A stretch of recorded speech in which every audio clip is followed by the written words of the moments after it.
Topik firman Tuhan hari ini diambil dari kitab Injil Yohanes pasal 2 ayat 1 sampai 12. Dan topiknya adalah melestarikan budaya. Saya yakin banyak dari Anda yang sudah familiar dengan cerita ini, di mana Yesus menghadiri sebuah pesta perkawinan.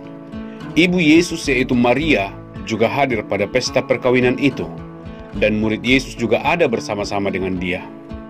Sebagaimana pesta itu terus berlanjut, semakin banyak orang yang datang ke pesta itu. Tahukah Anda bagaimana pesta perkawinan di masa itu? Semua orang dari kampung akan datang. Kehidupan di masa itu sangat sederhana. Orang melakukan hal yang sama setiap hari dan makan makanan yang sangat sederhana. Dan minum juga sangat sederhana, air putih setiap hari. Dan hanya pada waktu ada perayaan, seperti perkawinan, semua lapisan masyarakat akan dapat berkumpul bersama dan merayakannya. Kalau tidak, setiap hari sangat membosankan. Tidak seperti sekarang ini. Ada banyak sekali yang dapat dilakukan.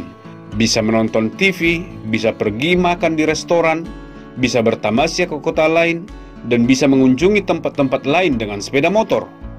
Dan pada zaman itu, mereka hanya melakukan hal yang sama setiap hari, dan hidup sangat-sangat membosankan. Dan setiap kali ada pesta perkawinan, semua orang akan mengambil kesempatan itu untuk datang. Jadi pihak pasangan yang menikah menyediakan anggur, karena anggur sangat-sangat penting dalam budaya pada masa itu untuk setiap perayaan apapun. Pada zaman itu, mereka minum anggur bukan untuk mabuk. Jadi selain air putih, mereka tidak memiliki apapun yang lain selain dari anggur. Sekarang ini, kita memiliki banyak minuman. Ada kopi, ada teh, ada juga minuman ringan, ada Coca-Cola. Tapi di zaman itu, hanya air putih atau anggur. Jadi pada saat perayaan, mereka menginginkan sesuatu selain dari air. Jadi semua orang minum anggur. Anggur pada masa itu dibuat dari buah anggur. Dan minuman anggur yang berasal dari buah anggur sangat bagus. Bagus juga untuk kesehatan. Ini mengandung obat. Jadi ini bagus untuk perayaan, bagus untuk kesehatan, dan bagus untuk membuat orang berkumpul bersama seperti sebuah pesta. Jadi sebagaimana orang yang datang semakin banyak, mereka kehabisan anggur. Dan ini sangat memalukan kalau ada tamu yang datang dan tidak ada anggur yang dapat diberikan kepada mereka. Yang mana ini adalah yang paling utama. Ya, tentu mereka juga ada makanan, mungkin mereka memotong domba dan para tamu bisa makan daging. Pada zaman itu, mereka tidak makan daging kecuali pada waktu perayaan. Selain dari itu, mereka hanya makan roti, mungkin sedikit keju atau susu, itu saja. Jadi pada hari itu, pestanya besar, dan masih setengah jalan, sudah kehabisan anggur. Kemudian Maria, ibu Yesus berkata, "Hei, mereka tidak lagi mempunyai anggur." Jadi apa yang dilakukan Yesus adalah, dia berkata kepada mereka supaya jangan khawatir. Kemudian dia menghampiri tempayan yang biasanya disediakan di luar rumah. Dan tempayan ini terbuat dari tanah liat. Ini besar dan bisa menampung sekitar 80 sampai 100 liter per tempayan, dan ada 6 tempayan di sana. Jadi biasanya ini digunakan bukan untuk minum. Tidak ada yang meminum air ini. Tetapi untuk membasuh kaki tamu yang datang ke pesta tersebut, karena kaki mereka sangat kotor berjalan di atas tanah, karena belum ada jalan yang bagus. Mungkin di jalan itu juga ada kotoran sapi, kotoran domba, mungkin sebagian jalan ada yang berlumpur, dan mereka tidak mengenakan sepatu tetapi sendal, karena pada zaman itu belum ada sepatu. Jadi ketika mereka akan memasuki rumah tersebut, air inilah yang dipakai untuk membasuh kaki sebelum mereka masuk ke dalam rumah. Seperti di masjid, mereka harus membasuh kaki mereka sebelum masuk ke dalam rumah tersebut. Jadi Yesus berkata, jangan khawatir. Dia menghampiri 6 tempayan air itu, dan dengan mujizatnya yang sederhana, dia mengubah air itu menjadi anggur. Kemudian pemimpin pesta perkawinan itu diminta untuk mengecap air yang telah menjadi anggur itu. Pemimpin pesta itu terkejut. Dia berkata, "Wow, anggur ini lebih baik dari anggur yang pertama. Ini sangat tidak biasa, karena biasanya tuan rumah akan menghidangkan anggur yang terbaik terlebih dahulu, kemudian setelah orang puas minum, baru anggur yang kurang baik. Karena sangat mahal kalau membeli anggur yang terbaik." Tetapi ketika pemimpin pesta mengecapnya, "Wow, anggur ini lebih baik dari yang pertama. Bagaimana Anda menyimpan anggur yang terbaik untuk bagian terakhir?" Dia tidak tahu bahwa Yesus telah melakukan mujizat. Sekarang, apakah tujuan dari cerita ini? Tentunya Yesus ingin menolong pasangan yang menikah supaya tidak malu. Di masa itu, jika Anda mengundang orang dan tidak ada makanan untuk dimakan dan tidak ada anggur untuk diminum, maka Anda akan sangat malu. Tamu Anda datang dan tidak ada yang dapat diberikan kepada mereka.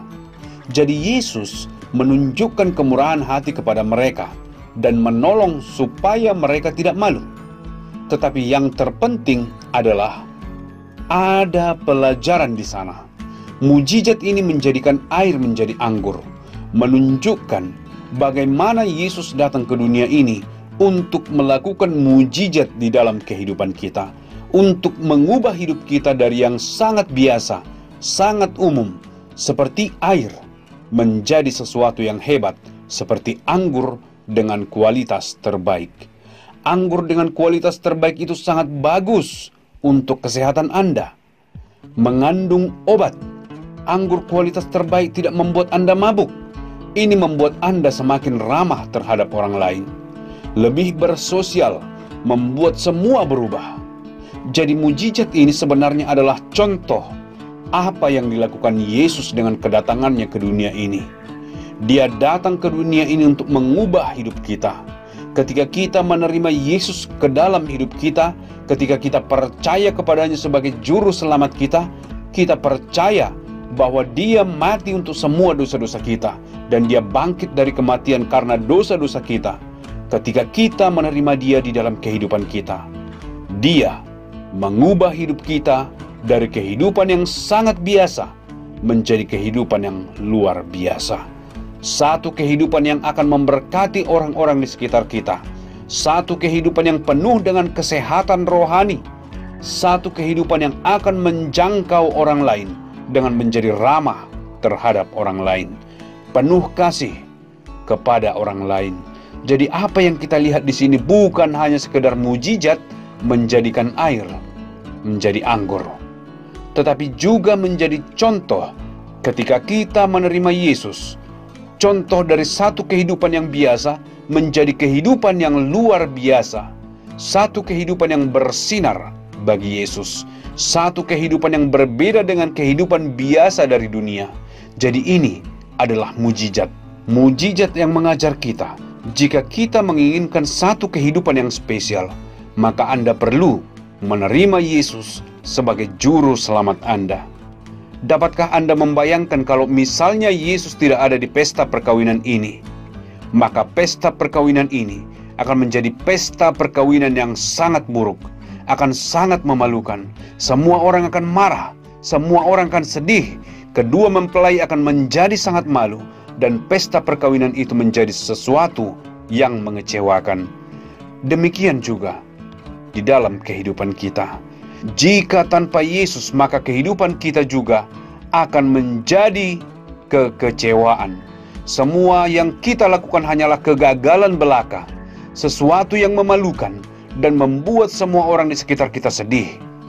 Tetapi ketika Yesus ada di dalam kehidupan kita, Dia akan mengubah kehidupan kita yang biasa menjadi luar biasa. Kiranya Tuhan memberkati Anda.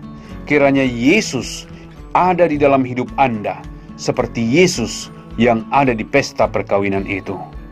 Tuhan memberkati Anda.